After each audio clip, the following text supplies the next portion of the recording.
we'll see it, we'll ask it, and we'll see what the panel has to say about it. So with that, I can kick it over to Jessica. Is your mic on? Let's test. Yeah. I'm on. All right. So you can send in a text. I'll be opening that up here if you want to ask a question, EDU and games. I'll keep an eye on that here, and we'll also run the mic. So to kick off our panel, just so everyone gets a feel for who you are, give a 30-second, maybe up to a minute of a really cool story just about yourself and your connection to games, education, and play.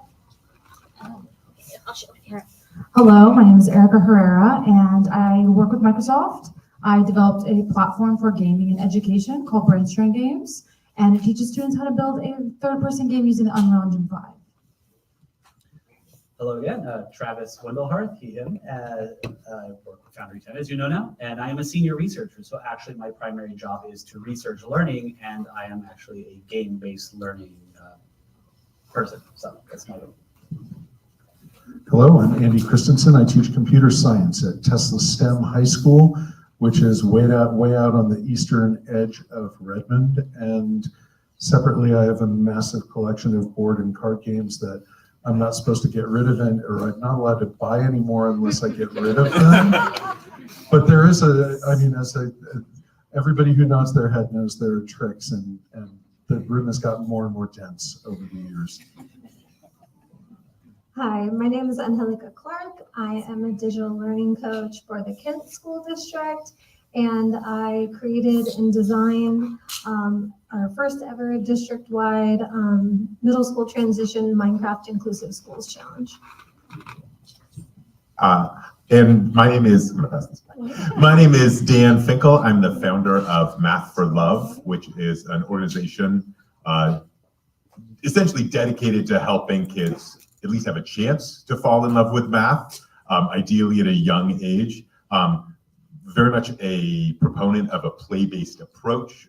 We have a play-based summer curriculum that's been used in many states now, and we kind of backed into board game design almost by accident, and now we have about 8 games or other products that teach math through play. So, yeah. All right, I'm going to start off our panel talking about play. As we were planning this event, we talked so much about how play is just such a wonderful way to learn and really lock things into the brain. So I'm going to speak to our educators first. How have you seen learning through play in the classrooms you work in?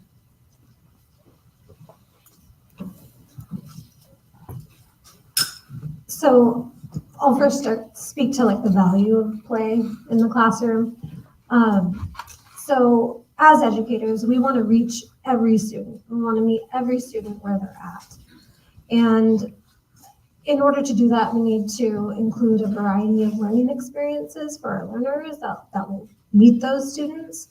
When we bring games into the classroom, what we see is we see students that maybe we're not able to tap into with the traditional lesson all of a sudden come to life. Our students, maybe it's that they need a little bit more stimulation, or they need to be further engaged, or it needs to align with something that they like, that they are familiar with, that excites them. After finishing the Minecraft challenge, I mean, the words from the students are what resonated with me and kept me going, and are really getting me to continue with this challenge and supporting other challenges in our district, and hoping to get it incorporated one day into lessons in the classroom that touch all of our students at some point. But I'll just give you one example of what I heard from a student or a teacher. She said, X student had been checked out all year, and it wasn't until the Minecraft Inclusive or middle school transition Minecraft Inclusive School Challenge that I saw her light up. And that's what I've been waiting for all year. So it's those experiences that play brings. I will second that. I will also move the mic away. The more play, the better. I teach computer science. I try to work as many game-like experiences in as I can. One thing I've seen is, well, the couple observations I would add. Different people light up to different games and different experiences. And that has been one of the biggest challenges. If I put Zork in front of the class, about 10% of the nerdy kids nobody's heard of it, but 10% will then play it in their other classes for the rest of the day, to the point where now, other teachers walk up and go, okay, this is the day you taught them Zork. But then there are different games in my experience, that I have to introduce to get other people just as excited.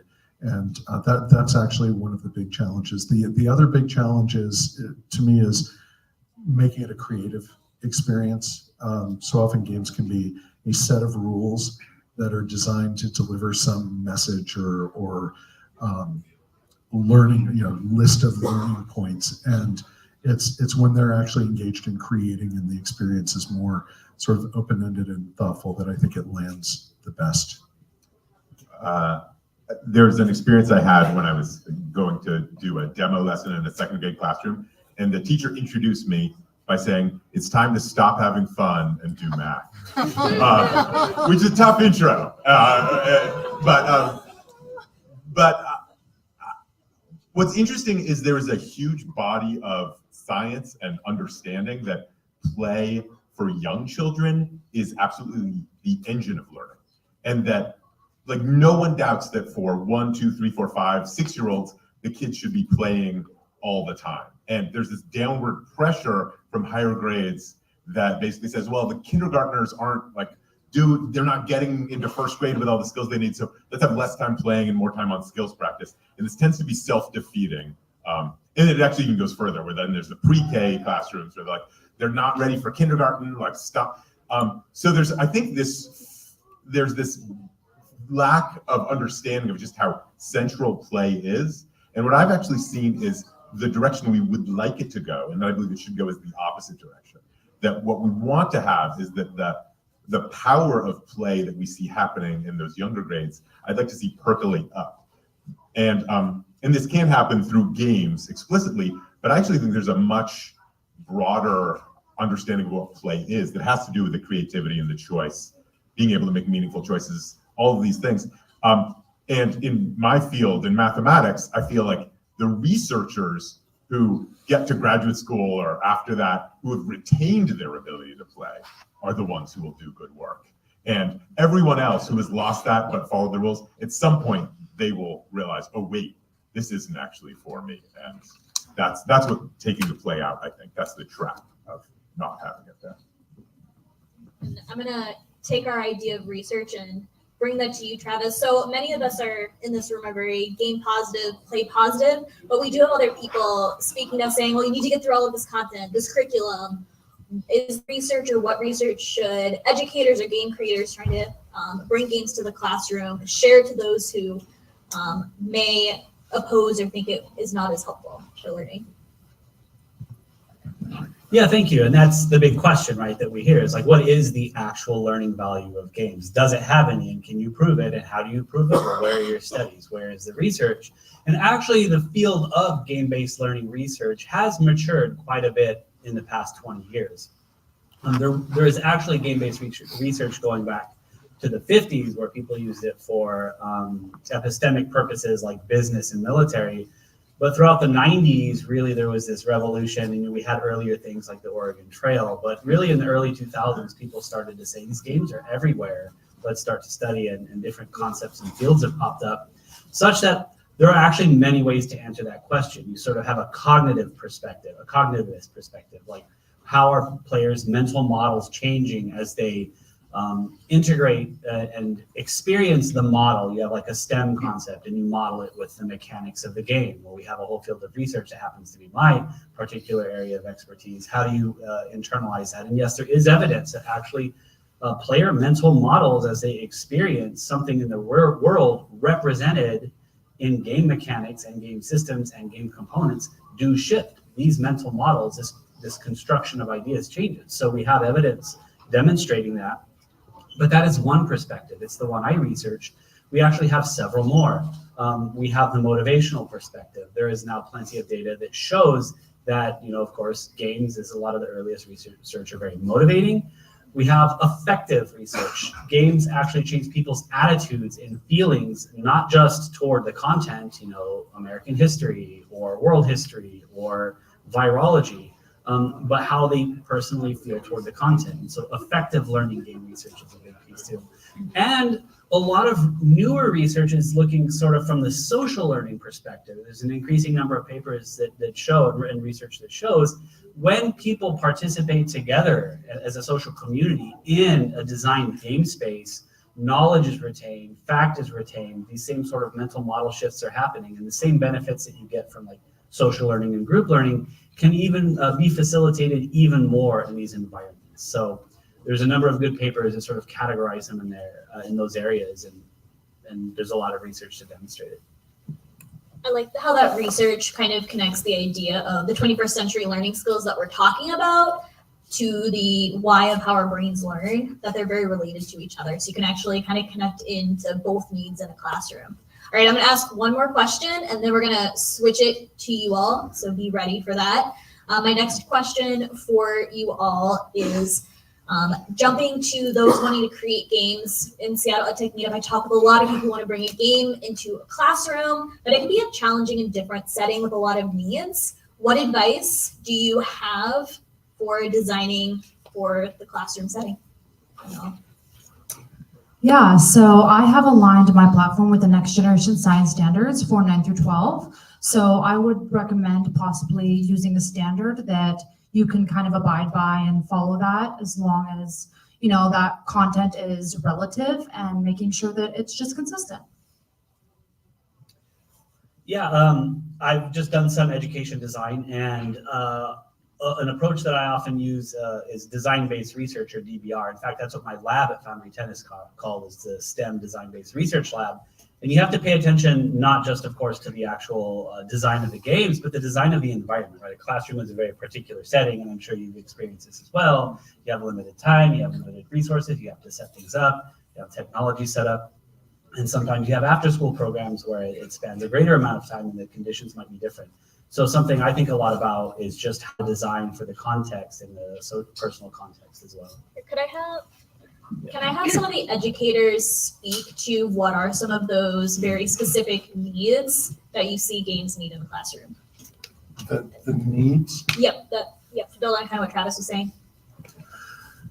I teach computer science, so I guess my specific needs would be games that will facilitate students developing their programming skills, but also their design and implementation skills. I mean, my lead comment was going to be know your audience, but I think you said it much better than I would have. Understand not just who your audience is, in my case, a bunch of ninth graders, but also what they are going to be, what their environment's going to be. They're stuck in my classroom for up to 45 minutes of time during which you can grab their attention. The other thing I was going to say is make it wide open and make multiple points of entry for different interested people. Other needs, I use games to teach binary. I use the Cisco binary game for those who are old like me. We use Lightbot. Lightbot's lots of fun. There are a couple of really low-end RGB color games out there. When I'm teaching RGB color, that's how we do it. It's like identify the RGB color, and if I make the kids do it, first of all, it becomes a fun thing, and then all of a sudden they know the RGB color system better than they would have. And then I use games also as opportunities for them to have projects. There was, an old game called Twixt, which is, God, I'm really old. But for those who know it, it's fairly straightforward to implement. And so if I have an advanced kid come up to me, hey, I want to implement something challenging. Well, here's a board game. See if you can make this happen on the screen. Or a card game. A card game is a great way to use lists to deal cards and manage the deck, et cetera. So anything that I'm open-minded. Anything that I can port into my world and have it teach and be a fun experience, which is probably the biggest thing of all, make it fun, I will take. If you can speak a little bit to the elementary age, I know there can be challenges, especially with online games when you're at that 13 and under age. Yeah, so I work primarily with our teacher librarians, a technology integration specialist, and right now, currently, I support elementary schools. So I can speak to that a little bit. I think I'll piggyback off of something that was already said, though. It's really important that the games are able to be standards aligned. And, you know, some games come with lessons and they come with tips for teachers. And they even sometimes point out, I know in our lessons, we had to build in like tips for management because sometimes teachers feel like, well, computer is just another thing I have to manage. But if we think of it like we think of any other tool that we use in the classroom, like we can use those moments to have those teachable moments that are really valuable for kids. So I think all the support's built in to support teachers in feeling like they don't have to have experiences in gaming to be able to implement it in the classroom. I think that's really important because sometimes it's hard to try new things. It's very hard to try new things. And so if we provide the supports and let them know that it integrates with it's not, sometimes we think of like curriculum as something separate from using, say, Minecraft education in the classroom, but it doesn't have to be. So just really nailing that. I guess I will offer a more skeptical perspective, maybe, which is, especially at the elementary level, which tends to be my bread and butter. I think there's often a sense of like, there's a computer game looking for the classroom to do something in, and as opposed to, oh, this classroom needs computers. And the first question I would ask is, does your game actually need to be a computer game? A lot of little kids actually benefit from hands-on work. The younger, the more important that is. So if you can do it with blocks or with dice or with cards, I would encourage you to start there. And if there is some reason that it can only be done in computers and only in this way, then by all means. But really, I would hold yourself to that standard. For many years, I generated classroom games, and I probably have dozens or hundreds of them at this point. But the goal was they can be done without having to buy anything that a teacher wouldn't already have.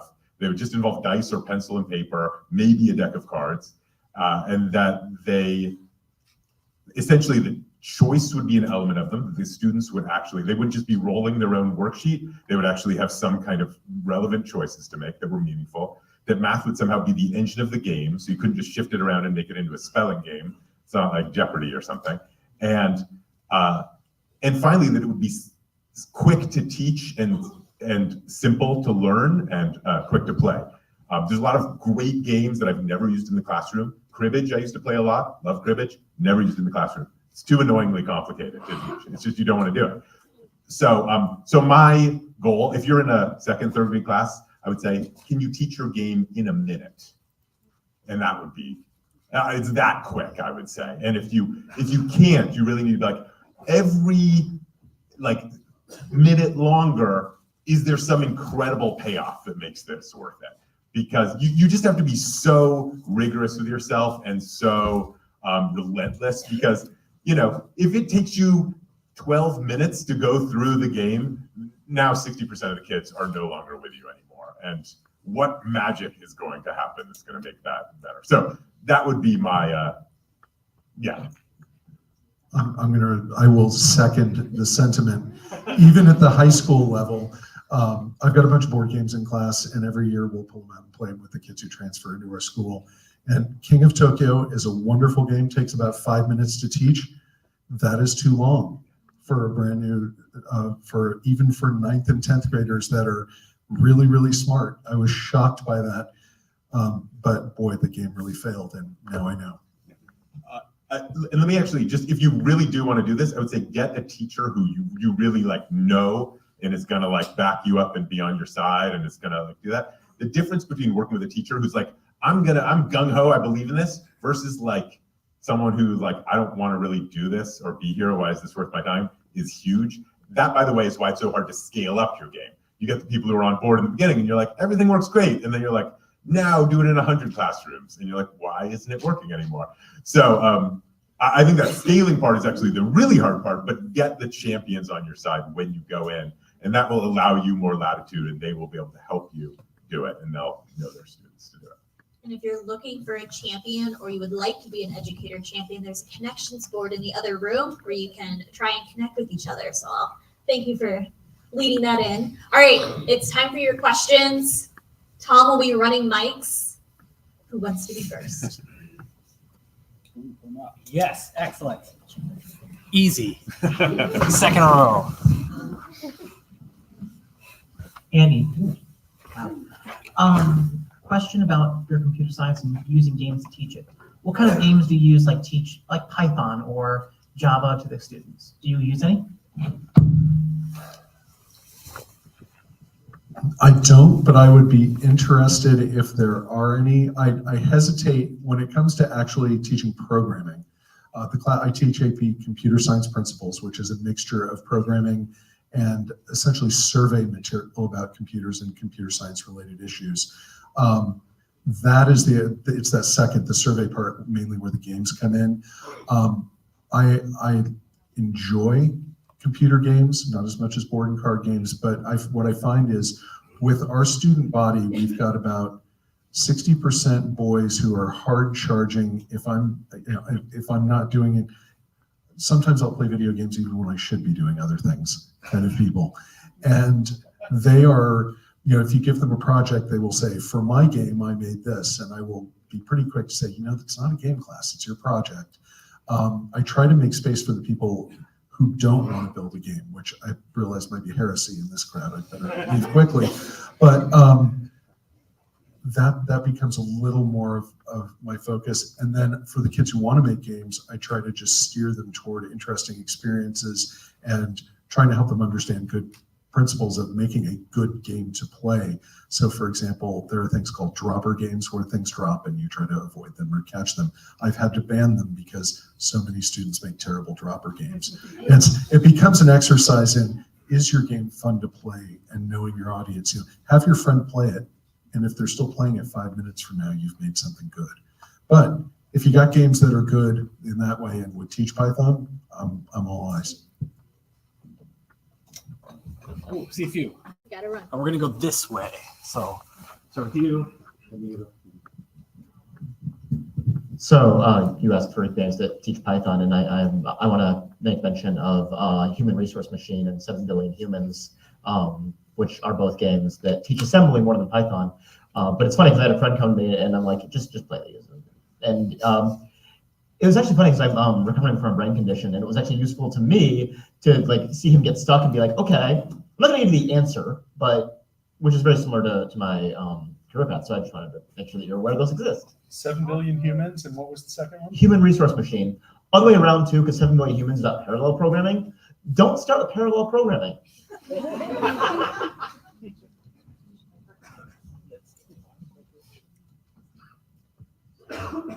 I am curious, how much does knowing a game is educational alter the enjoyment or the willingness to enjoy the game? Good question.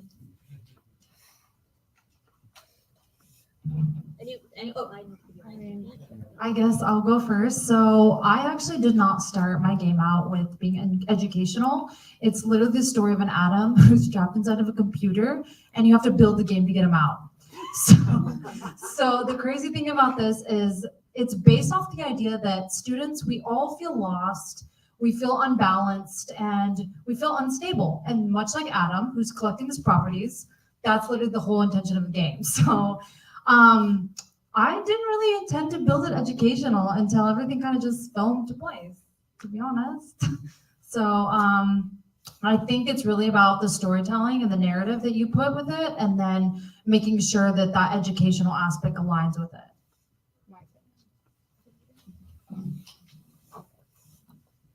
I guess my quick answer would be, it creates a barrier that you have to overcome with fun.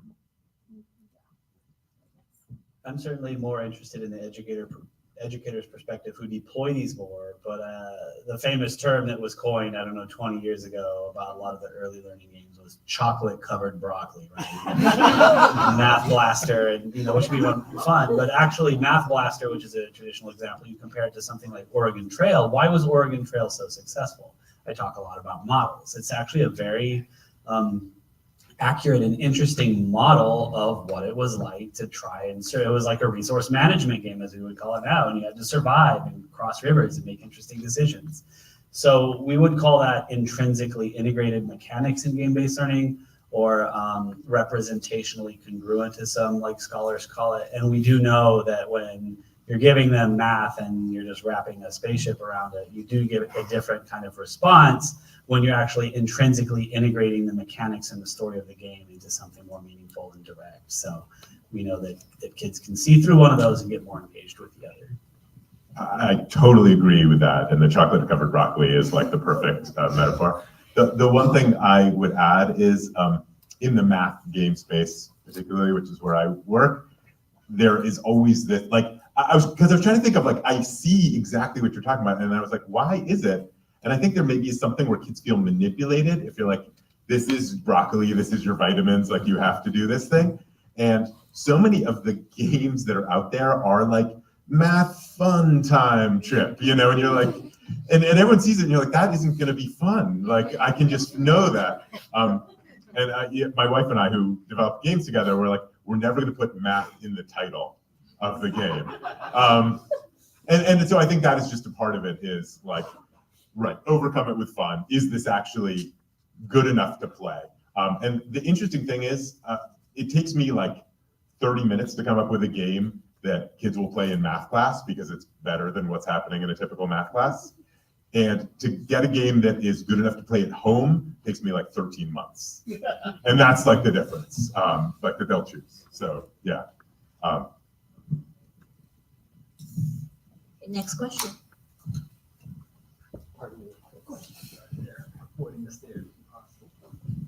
I'm wondering if you can share your perspectives on cultural, global context and cultural specificity or appropriateness, and how that serves to motivate,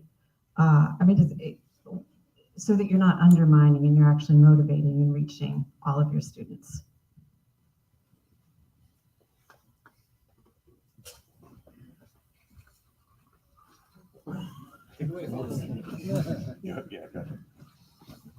I'm thinking about the question. And my topic is, or my subject, computer science, is generally applicable. Zork is a bad choice of a game because it is so English language dependent. I have a fairly uniform student body. In that I'm blessed. It's about 70% children of Indian immigrants who, even if they moved here last year, their education has been entirely in English. It's interesting. I bet you're not going to get a great answer, a great comprehensive answer. The answer is, as an educator, you try to be sensitive to it. I have a student who moved here from Korea 2 months ago. He's just struggling to pick up the language. What's worse, I now know from, these are the first couple that I've had that are this recent. A student who moved here from Persia, Iran, right at the beginning of the school year. I can't imagine being dropped into here, or being dropped into Iran and told, you will now go to school in Farsi. So there's this spectrum where I've just got to make those students comfortable in the classroom and help them get peers. And if I'm doing a game or an exercise, any kind of exercise, it's if they're just participating, those are steps in the right direction. Maybe I should pause and let others say it, but you're not going to get much other than anecdotes, because that's my personal experience. From my perspective of the conversations that are happening in education, people are very concerned about this question right now, and I think there's a lot of interest and a lot of thought put into, what are the signals that say, oh, this is for this type of person, or, I think there's something with computer science where it's like you put like Star Trek posters on the wall versus like impressionist paintings on the wall, and like the Star Trek posters, like all the women end up dropping the class, but like the impressionist pictures, it's like 50-50. So there's these like signals that go out that I think people understand. Again, math is something where there is a lot of like, in everyone's idea, you picture a mathematician, you're like, it's an old white guy like writing out big numbers on a chalkboard, and he's like covered with chalk, and like that's to not have it be that image. I think is something that you can just design play opportunities to be thoughtful about them, and really just be thinking about how do we invite people into play. And I think those conversations are happening to say, if there are representations of people, what do those people look like? How much language is involved, and how much is language a barrier? Is money a barrier, and how does that fit in? Are we able to keep this abstract, or if there's a story, what kind of stories? So I think those conversations are ongoing. I think they're important. I don't think there's a shortcut for it. I think it just requires a lot of thought and work, and that work is ongoing, I think. Yeah, so in our, my experiences, I've solely been working with Minecraft education, so that's what I'm going to speak to. In the challenge, we really focused on addressing social emotional learning skills through the use of Minecraft. And so our kids had to, part of the challenge was to look at different challenge topics. So how do we improve accessibility in schools? How do we create innovative spaces? How do we,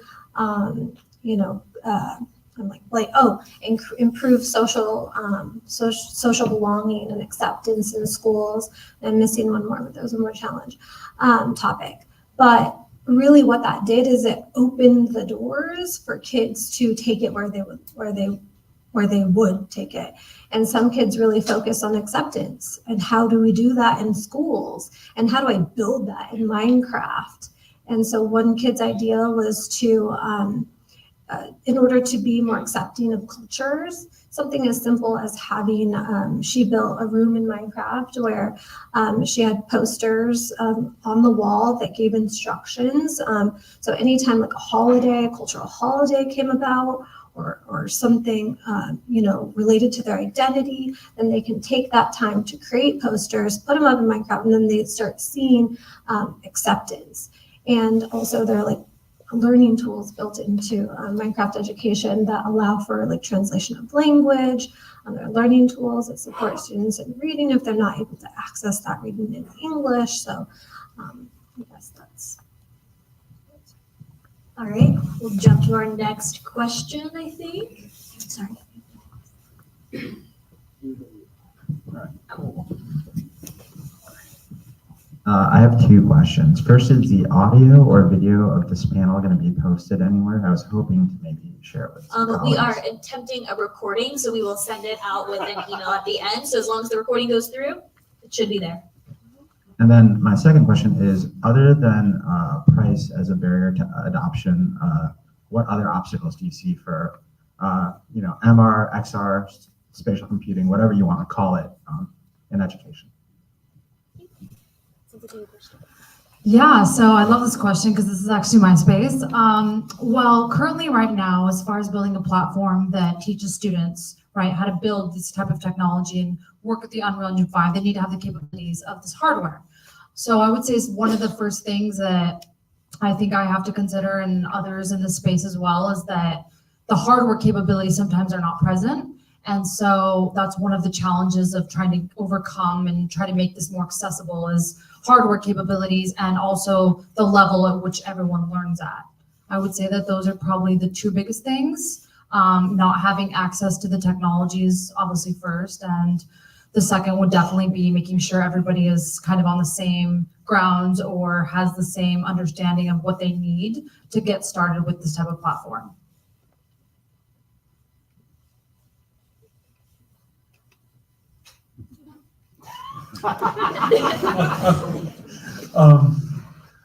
To that, I would add making sure that the folks who are going to adopt it are comfortable with it. We just had 9 VR headsets land at our school today, and they landed in my colleague's classroom. She sent me a text. She's super excited about it.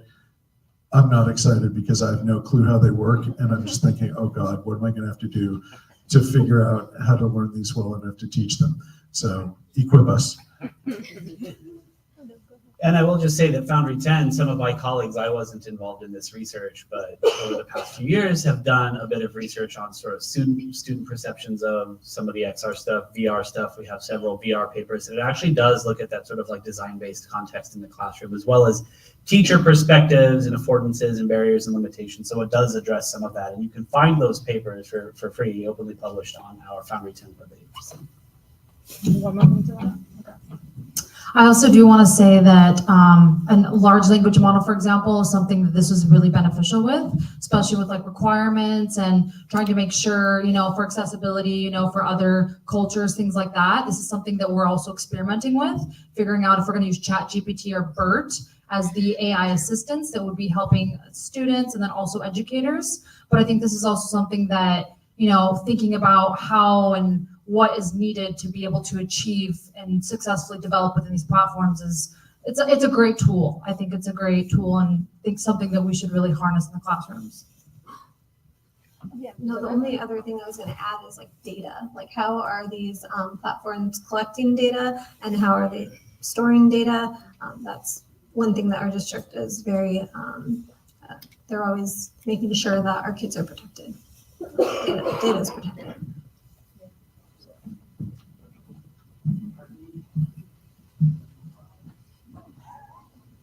Make Tom get his exercise today.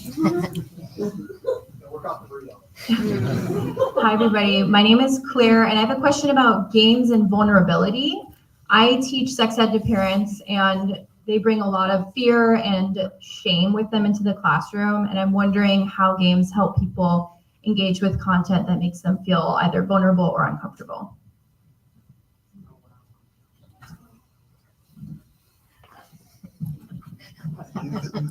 This is interesting. So again, my field is math, which is so I obviously pick up the mic because maybe I don't know which one of us deals more with drama is my point. But I do think play as an activity is part of the magic of play is that it is healing and that it is something that can help people feel safe. The trick is that it's very hard to play if it feels like the stakes are high. So I think that partly you want to be inviting play and then also trying to set up a situation that feels very, very low stakes and feels like nothing you can do. You're not going to get in trouble if you do anything wrong. And this is something when I'm doing math especially with students or teachers who often have a math trauma in their life, and like it's serious, like it's not a small thing. There is like you can broadcast. You say something like, "Oh, now all of you will see this," and now there are like 3 people who will never listen to you again, and like you're done. Or so there's these things you just cannot say of like, "Oh, this is obvious," so done. So I think that I don't know exactly what the parallel is for your specific problem, but I think there is something there of it has to be how can we invite play, and in a way you can use that as a way to say if people are able to play, whatever you're putting in place to make that happen is also what you need to put in place to help them feel like they are safe, because it's very hard to play in a super high stakes environment, without being a kind of professional who like is trained for it.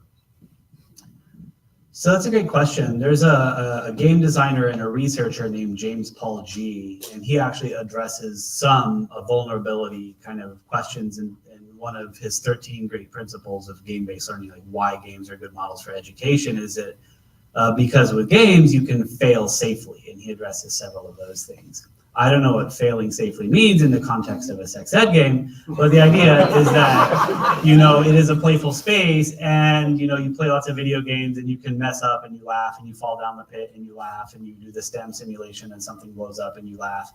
It's the idea that the students know is not real. And in fact, it's even kind of encouraged, a little humor design to get into that.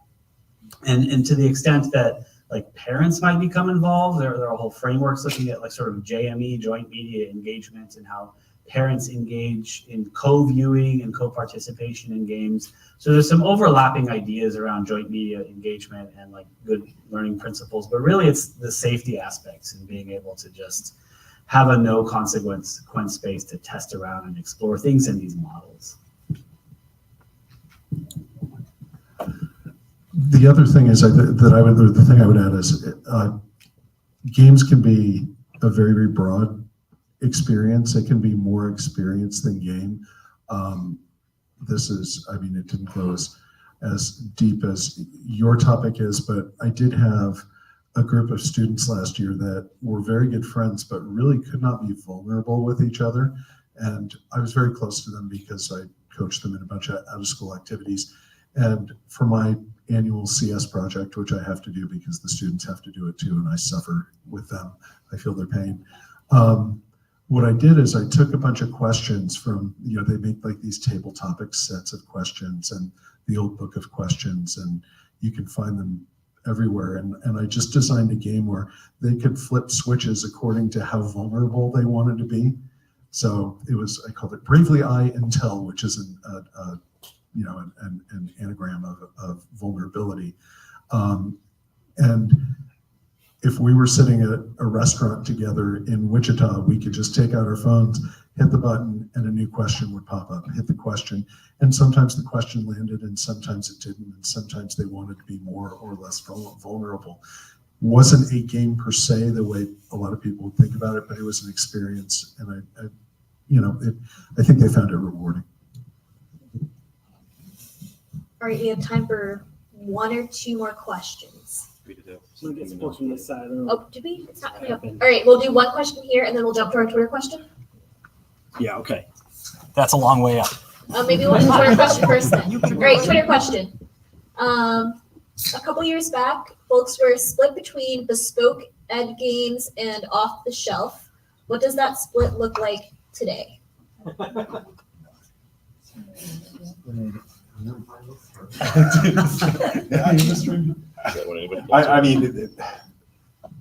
This is a little hard. Can you maybe define the question for people who may not Well, understand? and that's, I'm even sort of struggling to say exactly what, because partly I'm like, is this thinking about computer games or some kind of online games versus board games? I mean, like games that are made custom, or games that are just like available from like custom made games versus like a retail like product. Right. Yeah. We'll go with that, and if somebody wants to correct us, we will be corrected. I would say almost like tautologically, definitionally, the bespoke game will never have the same reach as the other one. So I think there's interest. There's always interest in bespoke games, and there's always people who are like doing amazing things.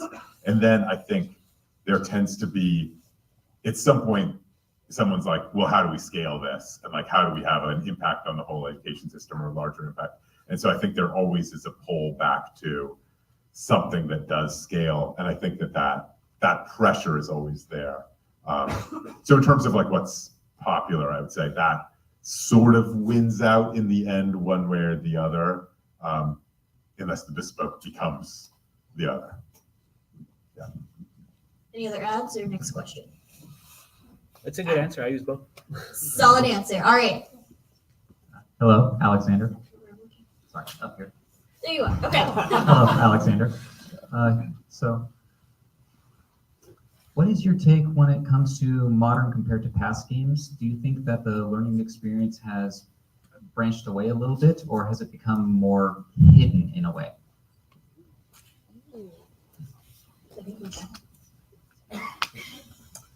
I love that question. I think that it's kind of a combination. I think also students' attention span tends to be quite short nowadays. And so gaming is kind of a way that I feel like a lot of students have been able to connect with or relate to, especially when it comes to education, because to be honest, like education in the classroom can kind of sometimes be a little mundane and boring. And so I feel like when you can make it kind of discreet in a way they don't realize that these are being like personified or, characteristics are kind of being brought to life in a different way. I think that it's immersive and educational and fun. So, Yeah, I touched on this a little bit. I would just add that this idea of like representational congruence or intrinsic integration is key. That's where you get to hide it a little bit more. a lot of game designers talk about this big level concept, like what's the fantasy? What's the fantasy of this game? Well, I am in a wagon with oxen going to Oregon. And if I am actually in that space and believing it and participating in that fantasy, the learning comes along with it. It's latent. You just absorb all of that information. So I think there is, especially with this modern games really being more thematic about a lot of these things, a real advantage there in wrapping your learning in the mechanics of the game. I've been playing Monopoly with my kids a lot recently there is a way where I'm like, wow, this game's really old and it's hard for me to think of a better math game than this actually. Like it's really weirdly good. And I've like seen him learning things. Like he couldn't do the money at first, but then he's super interested in it. Now he suddenly can kind of do the money. And I feel like every time I play, he's like getting better at it. It's one of those things that I think it really depends on the game. But I will say, in the context of board games, the nice thing about the old ones is that the ones that didn't work have not stood the test of time, and they're not around anymore. And then you're like, wow, Sorry's a great game. Monopoly is kind of a great game. Chess is a great game. So there is something nice about that. We're living in a boom of board games. It's amazing how many are out there, and that's great. And I'm sure some of those will still be around in 50 years and we'll be like, wow, that's an amazing game. And some of them are like, yeah, that's fun. And then it goes away. And so sometimes it's harder to tell. But I think we have just as many, probably the percentage is about the same both ways. All right, I think, Tom, let's give one last quick answer question in our last minute. Thinking of games that were not originally intended for education. If you want to throw in your favorite educational game too, but commercial games, what games do you feel like are great to use in a classroom setting, even if that wasn't their original intent? Our final question. If you want to think and whoever knows, pop in. There is a game that used to be played in Irish pubs in the 18th and 19th century. And you roll dice and you create three-digit numbers, and then you add them up and you try to make the largest number that doesn't go to 4 digits. So the sum should be as high as it, but you place them as you go. And this is the game. So a teacher that I worked with ended up calling this "Don't Break the Bank," and now that's what we call it. This is available on my website, which I'm going to plug right now, mathforlove.com, if you're interested. But we have a free lesson library, so you can check it out there. But that's the kind of game where, the fact that drunk people were playing this game for fun in the evenings, like, does that mean that it's not right for third graders? No, it turns out that that actually means that it's fun enough that the third graders deserve that level of fun also. So that's a game that ends up being an amazing math game. And I think there's a lot like that, people would play this anyway. And so that's what our kids should be playing too.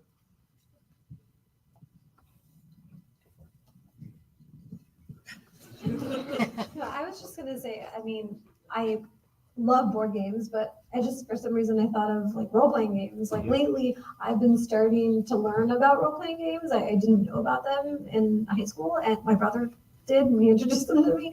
And so those I'm seeing more and more in schools, and they're really supporting their kids with social learning skills. So that's just what came to mind. I have a stack of games in my classroom, but my favorite is the simple deck of cards. You can teach so many games, from 31, Ride the Bus, whatever you call it, to Cucumber, the Scandinavian game, to Hearts, to Spades. And I'm blessed to be at a school with people from many different countries. So, the Slovenian kid wound up bringing in his own deck and taught us Tarok, or the Russians taught us Durak. And it ends up being, first of all, I think a lot of kids don't have basic card playing skills, which is a tragedy. It's a tragedy I can help fix. But it's portable. You can't go wrong. I love cards. My new favorite math game is hand 5 people at 2 tables, 3 microphones, and see what happens.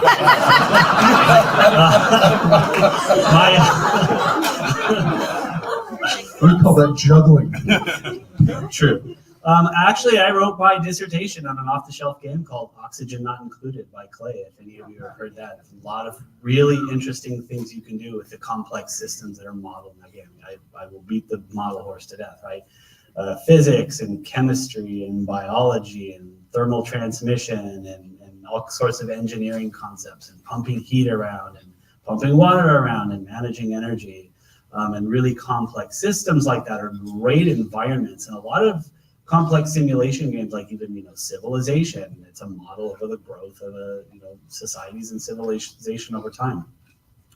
So my favorite's Oxygen Not Included, but games like that are the kind that I like to enjoy playing and see what youth take away from learning from those. Yeah, so I really like VR, like a lot. Augmented reality as well. And I think for me, it's been the most immersive way to learn because you're literally getting to experience firsthand what that simulation is like. Like, for example, I've visited CERN. I've seen the particles. So like, how cool is that? You can't really do that unless you actually have to physically go there. So I think VR is a very powerful medium, and I would say the Counting Plus Plus is one of my favorite games because it's fun, it's silly, and it kind of just takes away the element of, this educational but simulation idea of just navigating through fun. Yes? What VR, how do you facilitate VR within the classroom? Like, it needs specialty units doing it. That's a big question. That's a huge question. Come find her after, speak to the panelists. And with that ending, just a huge round of applause to all of you.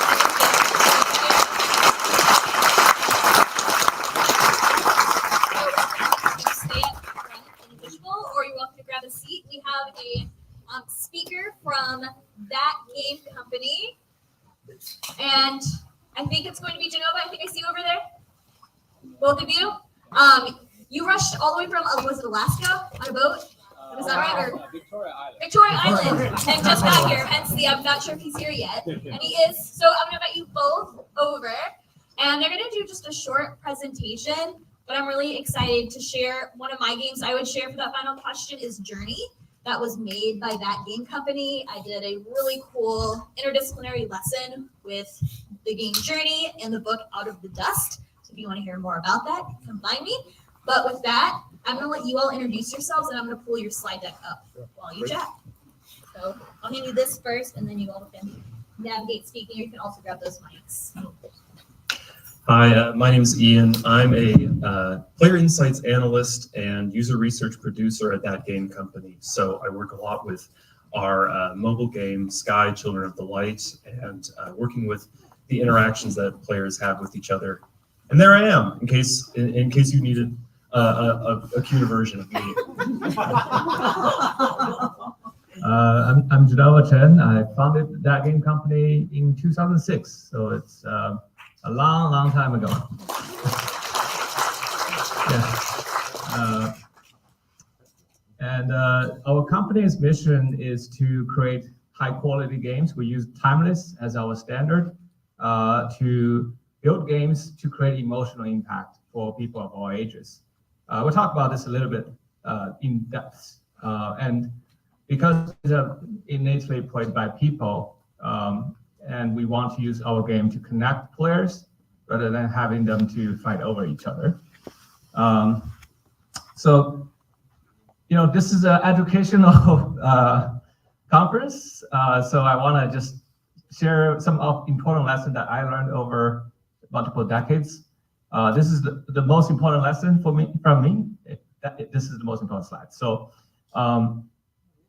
we play games as an entertainment, and entertainment ultimately is about serving our emotional need. This chart is about what masculine audience and feminine audience prefer at different age group. And this chart is made by the film research. So this is a film industry map about emotional desire from different demographics. You can see men kind of gather towards these blue genres, where women tend to gather towards these red genres. The farther it is from an emotion, the less likely they will go to watch this film. So you can see most of the men are masculine people that will never go to the theater to watch a romantic film by themselves. They are usually dragged into the theater. For family genre, women between 35 and 45, they like it most because they actually have family, right? So they can relate to it. So that's very easy to understand, this emotional proximity. But then we have these emotion in the center, which I find these are the movies where I can go with my wife, right? Like we can, it might be difficult to convince me to go to see a romantic film, but a comedy, I think both men and women like it equally. Or artistic film that gives you emotions that tend to attract both men and women. A dramatic film, right? And so the interesting part about our game industry is that there's a little red bubble on the left side, which we call the console PC, or what we call hardcore. We used to call them mainstream gaming, but today it's not mainstream anymore. It's just a niche. But you can see console has attracted pretty much a lot of men. I was one of them when I was 15 playing Doom, and as I get older, I go to high school, I start to play sports. I like to play FIFA. And then as I grow older, I wanted to become a warrior because I'm a grown-up now, but there's no battle for me. So I decided to play Medal of Honor and Call of Duty. And as I get older, I finally get my job, right? I'm done with being a soldier on the Omaha Beach for the 6th time. And then I decided, this society is weird. It's nothing like what the school taught me. And then science fiction becomes one of my favorite because they model society into metaphors, right? While it's a new world, but really it's talking about the complexity of the society. And that's kind of how I grew up. And that's how a console game has evolved. But you notice that they didn't really expand outside what the male audience is. So when I made Journey, I'm going to go to the next slides.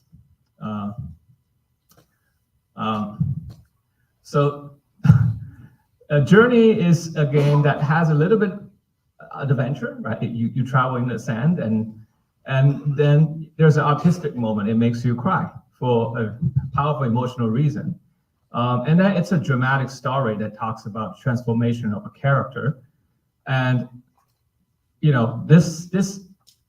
on this chart, what this game really meant for is for men and women above 35 years old. But what really happened is we're only selling the games on PlayStation, which is at the time, PlayStation 3 is 97% owned by men. I can't count how many letters people tell us that this is the first game me and my wife played through it together and cried. This is the first game that my daughter finished. Finishing a game is a very challenging thing today. And so this is just to show you how, even though we call, game industry being the biggest entertainment industry today, we're not really serving everybody. There's a lot of emotion out there that has never been served. And that's why people are still asking, are you a gamer or not? Because not everybody would find gaming relevant to them. Particularly the group that likes to see a romantic comedy. I've yet to play anything interactive that is both romantic and funny. So for a very long time, when we first started the company, I went to a USC film school, which they teach games as a storytelling tool. And so we were experiments, in art school, they force you to watch a lot of avant-garde kind of fine art film. And so it kind of influenced us that we wanted to try a game if we can make a game that makes you feel strong emotion, and that was Cloud. And that kind of started our career to make games that creates unique feelings that people haven't tried before. So when we made our first game, Flow, we want to make, instead of a frantic, action-packed game, we wanted a tranquil kind of flow-like experience, quoting the flow theory, the positive psychology. I'm sure you guys have heard of it, the flow zone. And it becomes the first batch of games that went into MoMA, because we want to show that games can be an artistic experience. And then our second game, Flower, is the first ever permanent collections by any museum in the United States in the medium of video game. And then Journey is also the first game that ever nominated by Grammy for the best soundtrack, and we also win first Peabody, ever in the game industry. All right, that's the first 6 years of the company. What happened with the next 10 years? So after Journey, we realized that, if you just make game on console, you will never change the society's view of what games can be. And in fact, outside this little bubble called console, there's 3 billion people with smart devices. They are playing some kind of game every day. And so we thought, well, why don't we try to hit 4 quadrant? So 4 quadrant is kind of how Disney and Pixar describe their movies, right? For example, Lion King. In order to make an art form that reaches to both parents, men and dad and mom, and children, right, and have them all be able to view this experience together, and they all feel they're emotionally touched. It's a very tough challenge.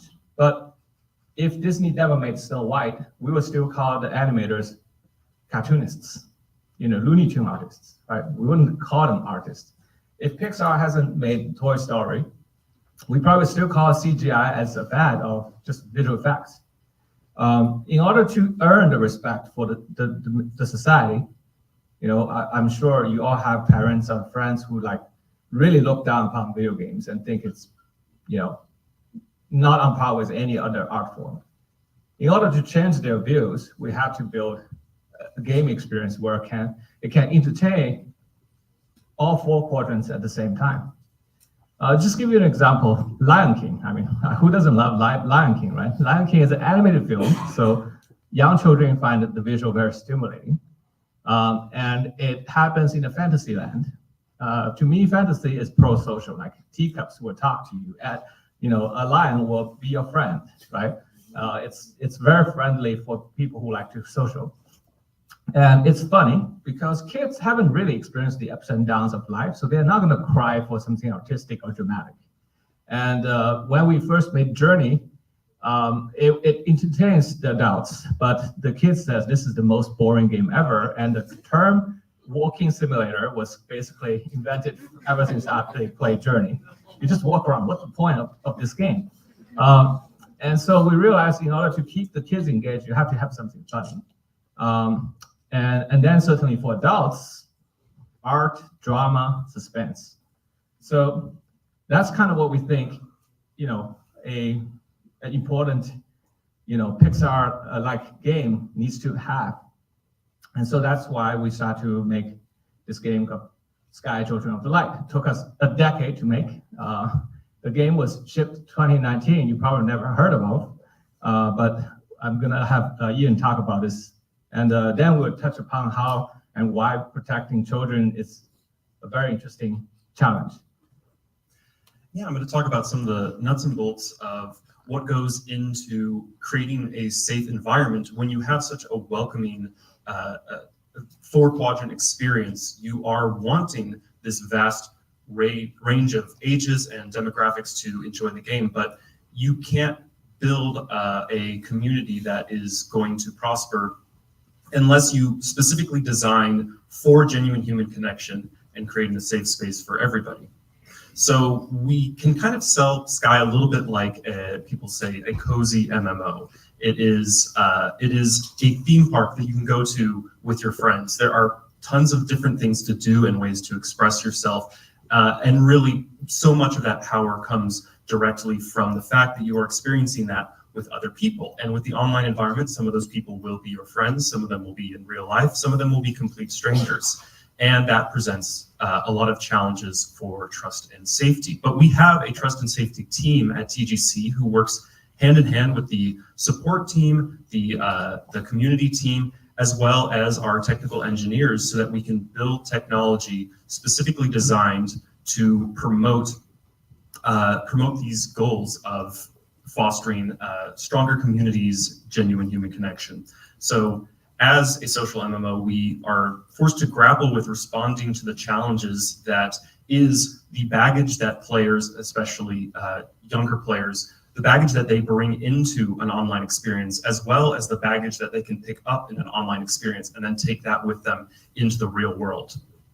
So there's some of the most important aspects of this are recognizing the sense of self and belonging in an online game. Very often, students turn to online interactions, such as video games, to develop their sense of self-belonging. These are some of the various ways that players interact with each other in Sky. And the challenge with looking for that sense of self-belonging in games is that without a strong sense of self to begin with, children are not equipped to identify and disengage with potentially harmful situations online. And so we obviously cannot affect what a child is experiencing going into the game, but we can do everything in our power to ensure that once they are there, we maximize protecting them and promoting the safe environment. And this is especially relevant to us because we have a very unique demographic for an online game. And that is why I say the cozy MMO is often what people refer to it as. We have a majority female identifying or non-binary population of players, and a mass majority of them are very young. They are students. They are still developing their social and emotional skills. So it is extremely important for us to look at our player demographics and respond to them. There's a lot of information from, for example, the NCMEC, the National Center for Missing and Exploited Children, talking about that indicating that an increase in online risk-taking can occur in online environments if children are not adults too, but if you're not prepared to go into those environments with that self-assurance, or that those protections are not in place so that it is harder for them to identify what might be a dangerous environment to begin with. There is a correlation between low self-esteem, insecurity, and that engagement in the high-risk online activities. So we can't just teach safe practices, and that is not going to be what reduces risky behavior. We also need to reintroduce self-esteem and self-efficacy as gameplay components. And so one of the ways that we do that in our game is we have a very unique design to our social interactions. And the key word here is consent. So there is an overall industry trend towards giving more autonomy to the social interactions that children and all players have online. And what that looks like for us is you develop relationships in-game with players. You can start as just acquaintances who are running around this fantastic world, flying, exploring, collecting, doing all these things together, but you do not actually begin to talk and interact with that player at a higher level until both of you agree to engage in that behavior.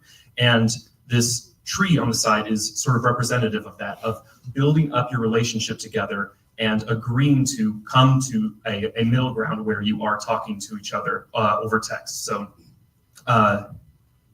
all chats are masked by default. There are very specific requirements and places in which chat is enabled, and that is a huge lift for our moderation team, for example. Just knowing that people aren't being thrown into the deep end of the online environment. As someone who grew up playing similar games, I know very well just how toxic those environments can be as a default. That is like the standard. And by changing the design around addressing that, we do a lot of favors for the player experience, especially early on.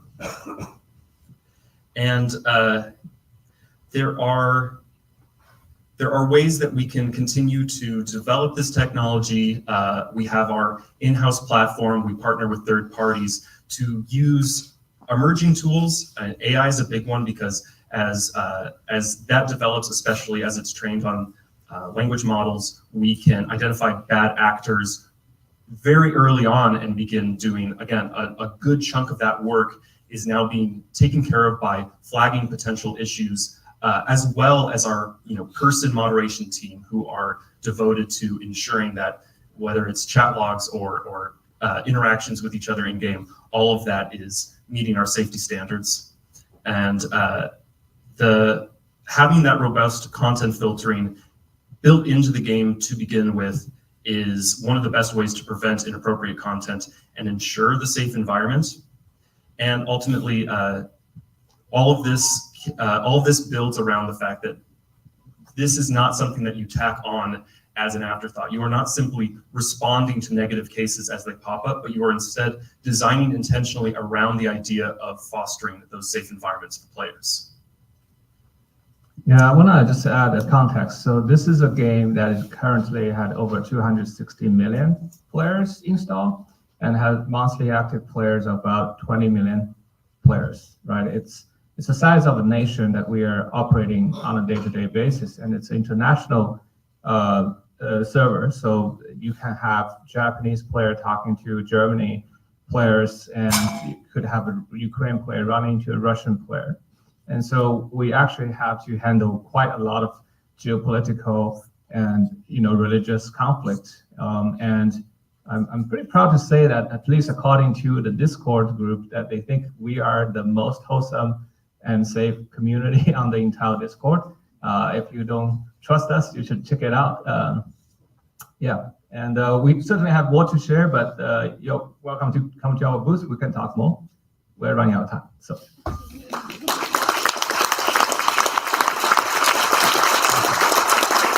We have a booth in the demo area, and that's an excellent segue. Thank you all. That's kind of the end of the panel stuff. So now we have demos through that door. We also have a ton of burritos. So if you didn't get one already, help yourselves. So there's a demo they're showing. I believe you all are showing your game, right? Yes. Cool. You can go play it. Go check it out. There's a bunch of other folks in there with their own demos. Feel free. We also have a game making area, like I mentioned, in the back. So if you want to try making a game that you can explain in a minute, we've got all the stuff for that. So please help yourselves. You can also take those kits with you if you want, whatever you use to make it. Feel free to take it. Yeah, awesome. Have a great rest of your night, and we'll see you on the demo floor.